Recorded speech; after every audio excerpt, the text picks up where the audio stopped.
भाई काफ़ी लोग ज्ञान देते रहते हैं ना भाई कि इंग्लिश एक लैंग्वेज है, एक स्किल है। अगर वो तुम्हें नहीं आता है तो कोई दिक्कत नहीं, आप हिंदी से या कोई और रीजनल लैंग्वेज से भी अपनी ज़िंदगी में बहुत कुछ कर सकते हो। अगर इंग्लिश नहीं आता है तो कोई फ़र्क नहीं पड़ता। एक छोटा सा चीज़ मैं ऐड करना चाहूँगा। मैंने एक फ़र्स्ट अपना इंटरव्यू दिया, तो वहाँ पे मैंने क्या ऑब्ज़र्व किया और मैंने क्या ऐसा किया कि मेरा भी सिलेक्शन हुआ, मैं कुछ बताना चाहता हूँ इंग्लिश लैंग्वेज को यहाँ पे लेके। भाई सबसे पहले मैं बता दूं भाई, इंग्लिश लैंग्वेज अगर आपको आता है ना, अगर इंडिया में स्पेशली अगर आता है ना, तो भाई आपको एक अलग नज़रिए से देखा जाता है।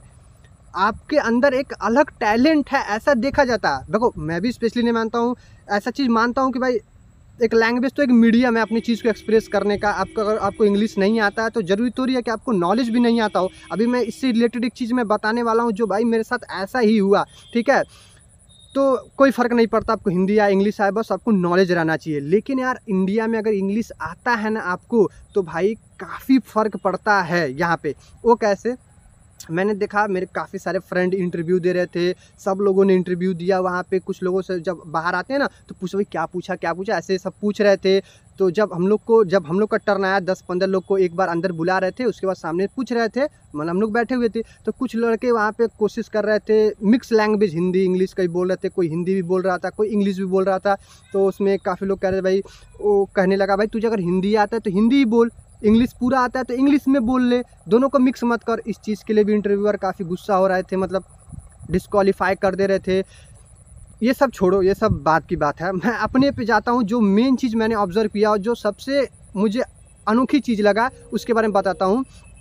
यहाँ पे मेरा एक फ्रेंड है, ठीक है, उसने भाई आई थिंक उसको मुझसे भी ज़्यादा आता है, मान लो मुझसे भी ज़्यादा आता है, मान लो क्या आता ही है, ठीक है। उसने उससे जो चीज़ पूछा गया ना भाई, उसने एकदम परफेक्टली बोला, लेकिन उसने हिंदी में बोला। किसमें बोला? हिंदी में बोला। उसको जो भी चीज़ इंटरव्यू में पूछा गया उसने एग्जैक्टली सब कुछ बताया, ठीक है, हिंदी में बताया। लेकिन उसका मतलब समझ लो दो टाइप का वहाँ पे सिलेक्शन हो रहा था। एक नॉर्मल सिलेक्शन जो ट्रेनिंग के लिए हो रहा था, एक ऐसे परमानेंट जॉब के लिए। तो उसको उसमें डाल दिया गया नॉर्मल वाले में कि आपको ट्रेनिंग कुछ महीने के लिए ही होगा, उसके बाद आपको कंपनी से जाना होगा। एक परमानेंट था, आपको परमानेंट ऐसे जॉब पर रखा जाएगा, उसमें उसको नहीं डाला गया।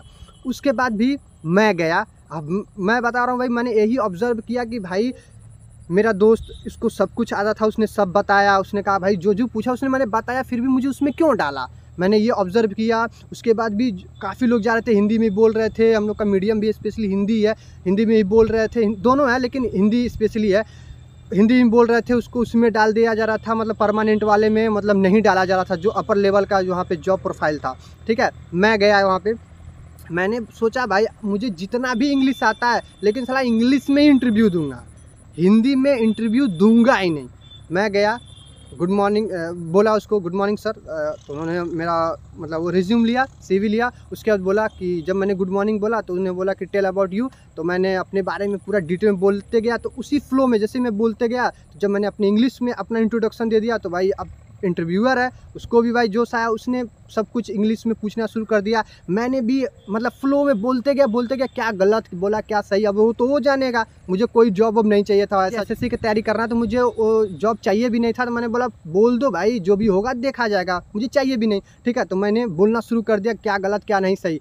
उसके बाद जब इंटरव्यू ख़त्म हुआ तो कह रहा भाई कि तुम एक पहले वो बंदे हो जिसने अब तुम्हारे कॉलेज में मेरे सामने इतनी देर तक बैठा और मुझसे इंग्लिश में बात किया। उसके बाद उसने इंग्लिश में मुझसे बात किया, उसने मुझे क्या पूछा मैं आप लोग को बताऊं, ऐसा उसने टेक्निकली डीप में कुछ पूछा ही नहीं। जो मेरे दोस्तों से पूछा जा रहा था हिंदी में ही, उन लोग को उतने डीप में पूछा जा रहा था, कोई भी सब्जेक्ट से रिलेटेड वो मेरे बारे में पूछा नहीं, ऊपर ऊपर सब कुछ पूछ लिया गया। नाम से बारे में, फादर क्या करते हैं, या कौन सा सब्जेक्ट पसंद है, उस सब्जेक्ट के बारे में हल्का हल्का पूछ लिया गया। लेकिन जो मेरे अधिकतर दोस्तों को डीप में पूछा गया ना, वैसा मेरे साथ हुआ ही नहीं कुछ, ठीक है। उसके बाद उसने खुद कहा कि मैं चाहता हूं कि आप मतलब जो अपर लेवल का था डीटी वाला, उसमें आपको सिलेक्शन होता है, आप उसमें अगर आप चाहो तो उसमें आप जॉब कर सकते हो। तो मैं थैंक यू बोल के चला गया।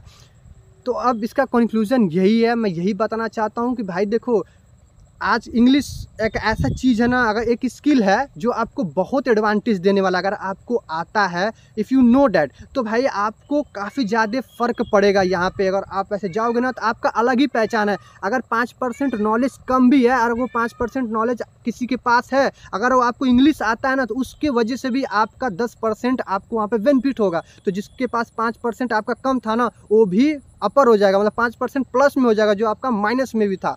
तो मैंने तो यही ऑब्ज़र्व किया। तो जो लोग ज्ञान करते रहते हैं ना भाई, इंग्लिश कोई ज़रूरत नहीं है, जैसे भाई कंपनी में जाओगे, इंटरव्यू वगैरह करने जाओगे, तो इंग्लिश लैंग्वेज काफ़ी यहाँ पे आपको हेल्प करने वाला है। तो अगर आपको इंग्लिश आता है, नहीं आता है, तो भाई सीख लो, बहुत मतलब इम्पॉर्टेंट है, बहुत हेल्प करने वाला है आपका यार। तो इस वीडियो में आप लोग को यही बताना चाहता था, मेरा फर्स्ट एक्सपीरियंस क्या रहा इंटरव्यू से रिलेटेड। वैसे तो मुझे करना नहीं था, मुझे मिल गया था, फिर मुझे करना नहीं था, एसएससी का तैयारी करना था। तो बस यार ऐसा ही, बस कुछ आप लोग को टिप्स शेयर करना था, कुछ चीज़ें था मेरे दिल में जो मैं बताना चाहता था। ऐसी इन्फॉर्मेटिव वीडियो मैं अपने चैनल पर बनाता हूँ, तो हो सके तो चैनल को सब्सक्राइब वगैरह भी कर लिया करो। तो मिलते हैं किसी और नए इन्फॉर्मेटिव वीडियो के साथ यार।